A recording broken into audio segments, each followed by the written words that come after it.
This week on ANN, the Adventist Development and Relief Agency responds to the Ebola epidemic in West Africa. Leaders seek an investigation into a possible forced reconversion of an Adventist church in India. And women in the inter-European region receive empowerment during the territory's first Adventist Women's Conference. These stories and more are coming up next.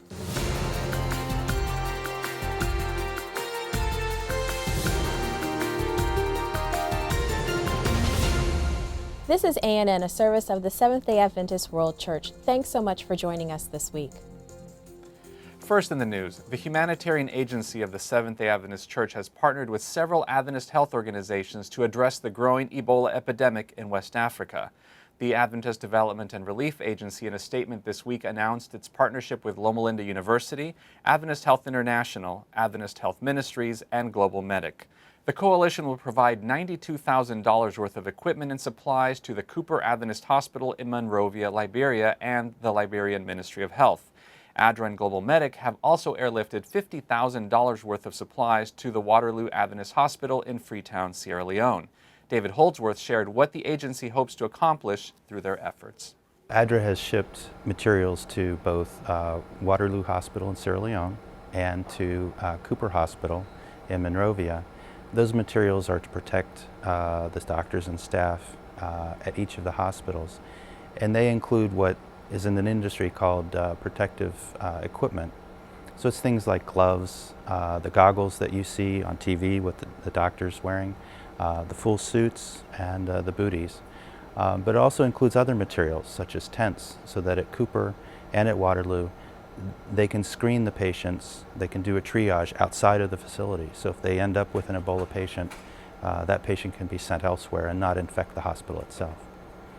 Our second phase of activities at ADRA in both countries is to do an outreach to the communities around both of those hospitals, educating people as to what Ebola is, providing clean water sources, and also helping change their behavior when it comes to interacting with each other at this time of crisis. A possible forced reconversion of Adventists in a northern village in India has prompted church leaders to request an investigation from national authorities. Members of the Azroi Church switched to Hinduism during a ceremony on August 26, according to church leaders. The practice of forced conversion is illegal in the southern Asian country. Christians in the area believe that some Hindus were forcing people to switch faiths in an effort to stifle the work of missionaries. In addition to requesting help from authorities, the Adventist Church has also launched its own inquiry into the incident. More than 800 Adventist women were inspired to discover their full potential last week during the first Women's Congress in the inter-European region. The purpose of the Women in Action Congress was to equip women to represent Christ within society and their families. The women in attendance represented 20 European nations. Presentations and workshops covered numerous topics including forgiveness, mental health, motherhood, and social media. Congress attendees also took to the streets in a flash mob to promote the church's anti-abuse initiative, End It Now. Church leaders and European national leaders inspired participants to make positive impact in their families and their communities. The Adventist Church's world headquarters will host an online conference next week to offer leaders and members training on biblical stewardship practices. The three-day World Stewardship Online Conference will begin September 19 and will be offered in English, French, Portuguese, and Spanish, as well as closed captioning in English. The conference will offer numerous seminars including budgeting, managing property, and Christian ethics. Speakers will include Adventist Church President Ted Wilson and Vice Presidents Pardon Mwanza and Ben Schoen. For more information and to register, visit AdventistStewardship.com. It's really impressive how now, thanks to technology, you can have these conferences remotely, people attending from all over the world. It's fantastic. It's so much easier. And it saves on travel budgets too. Absolutely. Well, and speaking of online conferences, the 2015 Global Adventists Internet Network, or GAIN, will take place in an unprecedented location, the Internet. The annual conference was originally set to take place in West Africa. Organizers, however, changed the location due to the growing Ebola emergency in the region. Instead of canceling GAIN altogether, Adventist leaders decided to take the conference online. Williams Costa Jr. shared more on this decision. Well, it's absolutely necessary to keep the flame alive. We have a problem, but we need to look for a solution.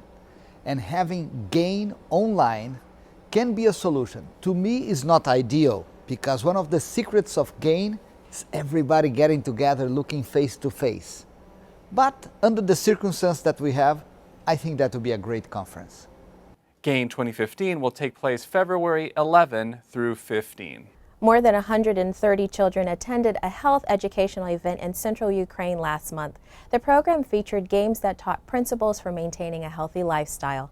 The event also featured a puppet theater that shared messages of honesty and kindness. A new television series in Australia is set to explore the messages of religious art. Record in Focus has more. This is my favourite Rembrandt.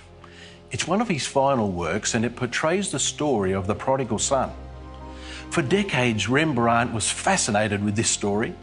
He made numerous sketches and illustrations until he painted this life-size masterpiece in 1668. The series is being broadcast weekly and is also available via Hope Channel's new on-demand service. This painting was intended to help people better understand the true nature of the cross of Calvary. It was intended to shock and generate emotion. You have the face of Jesus looking at you with tears coming down his cheeks. Not for himself, but for you and me. Coming up, Adventist humanitarians equip mothers of special needs children in Zimbabwe. And later, remembering the life of an Adventist missionary pioneer on the Japanese island of Okinawa. Stay tuned to hear more of these stories.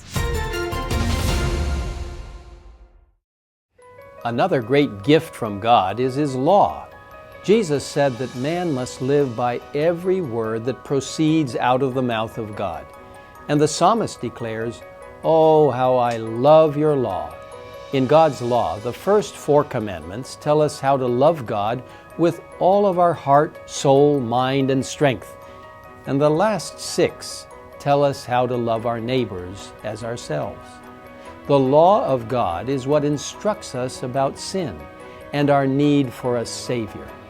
Obedience to His law develops our Christian character by demonstrating Christ's power to transform our very lives into His likeness. I hope you will accept the wonderful gift of God's law and let His power order your steps as you walk toward heaven.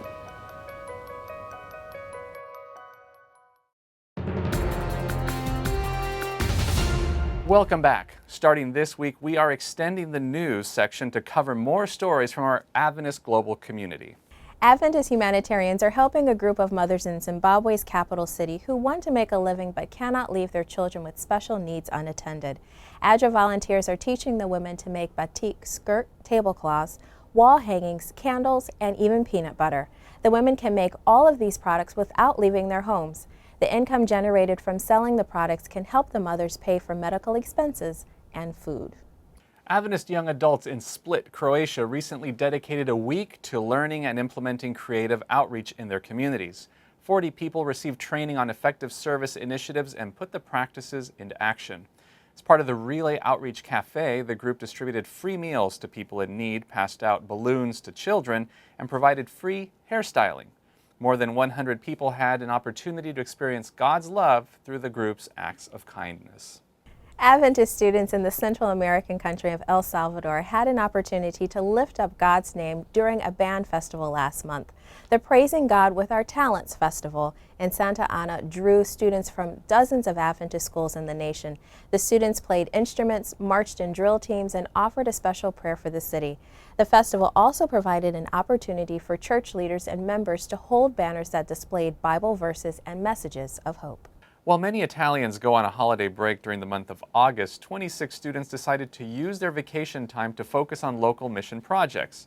The Adventist Italian Youth Department, in partnership with Adra Italy, provided an opportunity for young people to beautify a city in the Italian island of Sardinia, which is still recovering from a flood that struck in 2013. For 10 days, the students cleaned and restored a local school and a home for the elderly. The students were encouraged to not only embrace mission during their assignment, but to carry it every day of their lives. Adventists in the U.S. state of Michigan participated in a practical outreach to veterans of their communities. Members of the Escanaba Seventh-day Adventist Church helped to distribute 40,000 pounds of food, including fresh fruits, meats, and dairy to veterans and military families. The distribution took place at the Veterans Hospital Medical Center in the city of Iron Mountain. The event was held in partnership with the Feeding America West Michigan Food Bank and was the largest event in the food bank's history. And the first Adventist missionary to the Japanese island of Okinawa died last month at the age of 102 while leaving behind an extensive legacy of service. Elior Jensen opened the island's first church when there were no Adventists among the island's 600,000 residents. Jensen also established a thriving Adventist community, including a school and a hospital on the island in the 1950s. Jensen also served as head of the Alaska Mission before it became a U.S. state, and also worked as a business manager for Penang Sanitarium, now Penang Adventist Hospital, in the Southeast Asian nation of Malaysia. Jensen also served as the head of Tokyo Sanitarium and Hospital, currently known as the Tokyo Adventist Hospital, and pastored the church on its property. Today, thanks to his work, Okinawa has 16 Adventist churches with nearly 2,100 members. What a legacy to leave behind. It's fantastic. I actually helped to continue that legacy serving as a missionary in Japan. I did not know that. Yeah, back in 2004. And the church there is small, but it's strong. It's continuing to grow. What a great opportunity and a great ministry as well. And there's so many other ministries in the church, so let's take a look at a couple more. Absolutely. The Sabbath for student Dale Pickett is more than a belief. It's a lifestyle. Pickett explains how his love for the Sabbath reminds him of his passion for fly fishing.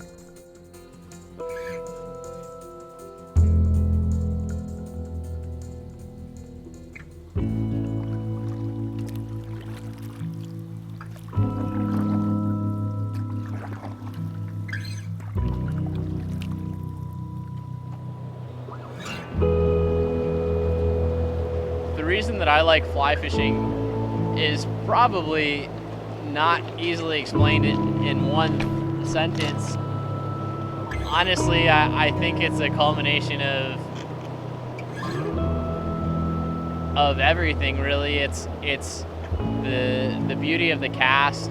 You don't get bored as easily, and there's so many dynamics to fly fishing that make it fun, make it enjoyable, make it relaxing, and make it challenging. My name is Dale Pickett, and I am a fly fisherman.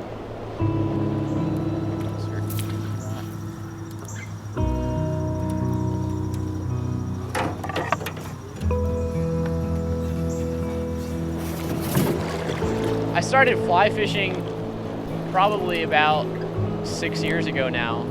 I actually picked it up with my brother-in-law. We both went down to the store and grabbed some really cheap rods and decided to get our feet wet a little bit. It was a pretty interesting experience, to say the least. I mean, we didn't know anything about it whatsoever, and then I just got hooked.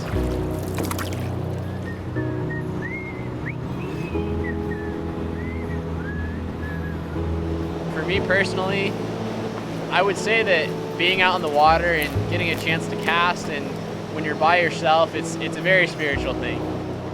That being said, I would say that it provides an opportunity of solace, time away, and time of reflection, and time alone in nature. In fly fishing, actually, I see a lot of similarities to the Sabbath. And one of the biggest ones is really the opportunity to watch, wait, and listen, and be revived. I would say that one of the largest things that the Sabbath does for me is it provides the opportunity to rest and reflect. I think that fly fishing in and of itself is something that's so relaxing for the body and the mind, and I believe that the Sabbath is meant to be the same way for each person. Some of the things that I look forward to on the Sabbath are just being out in nature. I think that nature is God's first book, and through it we get the opportunity to see His handiwork, whether it's in aquatic nature or whether it's in the mountains and the trees. and all those things, it's something that offers itself openly for you to see a piece of God. If you're out in the water and you don't watch and wait and listen, you don't pick up as much. You don't see possibly what the fish are doing or what the river is doing around you. And much like in the Sabbath, if we don't allow ourselves to sit back and take that moment, we may miss the very thing that God is trying to show us. In the end, the Sabbath is so special to me because just like fly fishing, it provides the opportunity for me to revive, to reflect, and to be alone. It's not just something I believe, it's my way of life. For this month's Mission Volunteer feature, Anis Abdelnour shares how a recent trip to Jordan reignited his passion for mission. In June of this year, I traveled to Jordan to work alongside local church pastors, youth, and the Adventist schools staff. My mission trip to Jordan was a real blessing in so many ways. It was an opportunity to give back to a city where I was raised as a young boy, and it re-inspired my perspective and passion on mission work. While I say it was my mission trip, it really was God's mission trip. Our time in Jordan was focused on meaningful community service, outreach, attending to the pressing needs of individuals and families, and building relationships. Our mission team distributed food supplies to homes in the poor areas in the 3 large cities of Zarqa, Irbid, and Madaba. Many of the families we helped were Syrian refugees, and in each of the homes we visited, we prayed with the families. One of the memories I continue to hold on to from my trip is when we visited a disabled man suffering from a serious illness. He could not walk and had not left his bed for 4 years. After passing the food items to his household, we prayed for him and his family. When we asked what we could do for him, he pleaded with us to secure him with a medical bed, such a simple item that is common to us here in the United States would have such a significant impact to his life and the lives of his caregivers. Our time in Jordan came to an end with a youth camp in the city of Jerash, which was attended by almost 80 people. Our time together was a real blessing and certainly lived up to the theme of the camp, growing in Christ. As I think back to our trip, I wanted to extend a special thanks to the Middle East North Africa Union and East Mediterranean Field for opening the way to this trip and hopefully future trips. Thank you to all who supported this trip and made this opportunity possible. I pray that under God's continued guidance and direction, we may have the opportunity to continue to harvest the seeds we planted during our time in the Middle East. In this month's stewardship segment, Arika Puni explains how God's blessings are intended to be shared with others. It's mine, isn't it? But Daddy got it for me. I often tell my children when they're arguing over a toy, I was there when you came into this world. I saw you and you came with nothing. Everything you have, we have provided for you, even this toy. So share it. And that, of course, is true for all of us. God is the creator and owner of everything.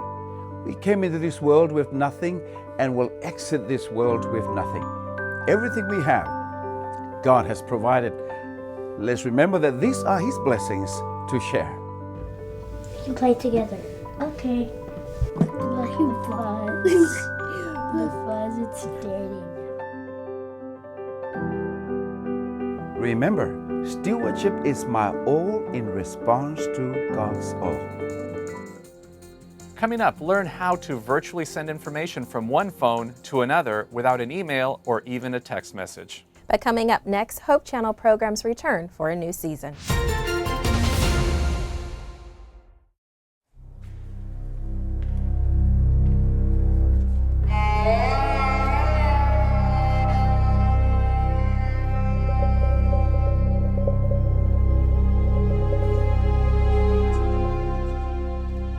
Many people came and told Jehoshaphat that a vast army was approaching to wage war against him.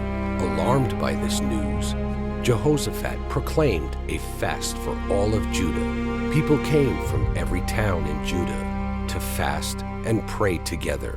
We were part of a large group, and Jehoshaphat was earnestly asking God for assistance.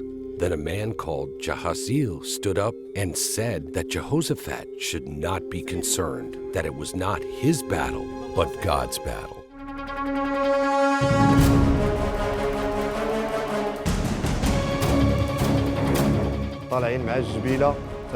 It was early in the morning when we set out in the desert of Tekoa. We were seriously concerned about facing this huge army, but we were told to have faith. We had also prayed. When our reconnaissance platoon came over the hill, we only saw dead bodies all around. The enemy had apparently turned on each other. Jehoshaphat's prayers had won the battle, without even having to fight.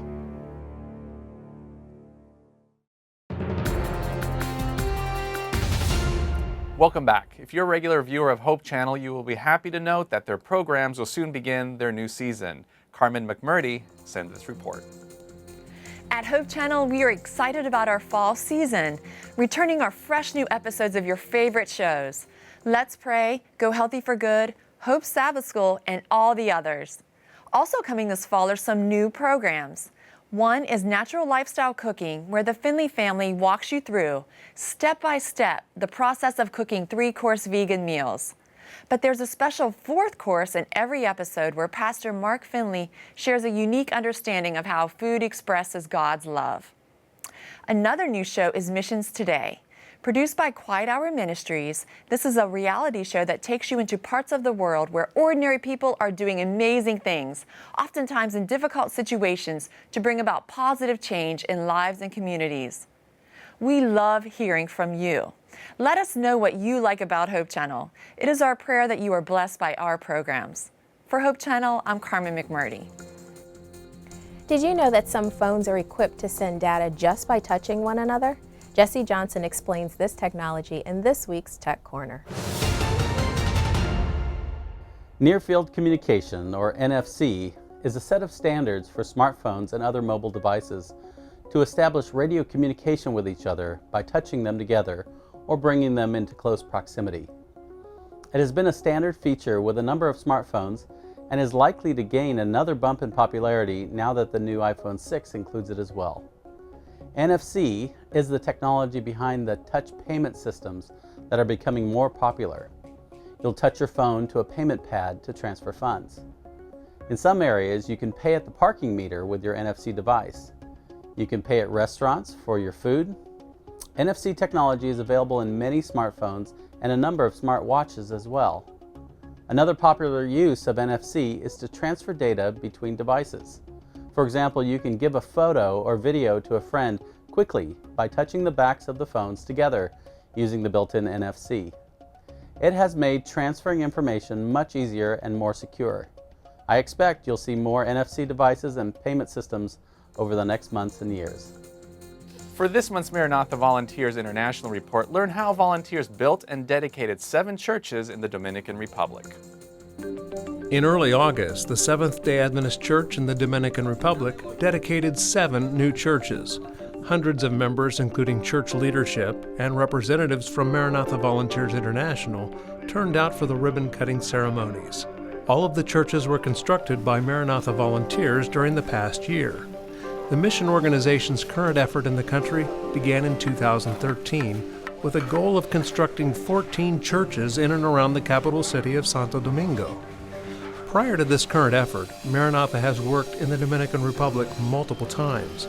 The work first started in response to Hurricane David in 1979. The storm devastated parts of the island, and Maranatha helped to rebuild homes and churches. Then in 1992, Maranatha embarked on a major initiative to build 25 churches in 90 days.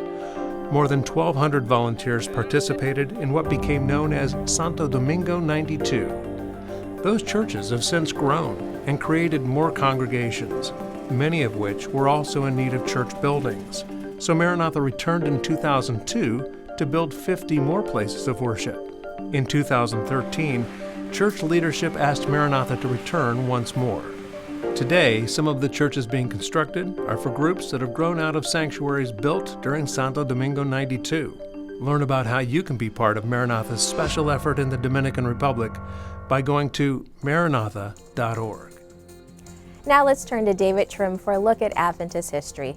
This week, Adventist pioneer Uriah Smith learns the truth of the seventh-day Sabbath. Welcome to This Week in Adventist History. On September 8, in 1966, the first patient was admitted to Bacolod Sanitarium and Hospital. It had begun 5 years earlier as a small rented clinic operated by Dr. Gideon Mercurio in downtown Bacolod City, capital of the province of Negros Occidental in the Philippines. Today, operating as Bacolod Adventist Medical Center, it has 120 beds and last year treated nearly 18,000 patients. On September 9, 1894, legendary American missionary Frank Westphal organized the first Seventh-day Adventist church in what is now the South American Division and one of the first Adventist churches on the South American continent, in the city of Crespo in the northern Argentine province of Entre Rios. It had 36 members. And 1 year and 1 day later, on September 10, 1895, Westphal began the first ever Big Tent evangelistic campaign in South America in the town of Diamante, 33 kilometers from Crespo. On September 10, 1852, Uriah Smith first heard the truth of the seventh-day Sabbath during meetings in Washington, New Hampshire. It was a key moment in early Adventism, for only a handful of leaders shaped the movement as much as Uriah Smith. A driving force in the early publishing work, one of the 3 executive officers of the General Conference for 22 of the Church's first 25 years, and an enduringly influential exegete of apocalyptic prophecies. That was This Week in Adventist History. Thanks for watching ANN, and please do join us next week for more news from the headquarters of the Seventh-day Adventist Church. In the meantime, join our global conversation on Facebook and Twitter. You can connect with other Adventists worldwide and find links to more stories, photos, and videos. Visit Facebook/Adventist News or Twitter/Adventist Church. And our good news for this week comes from Matthew chapter 11, verse 28.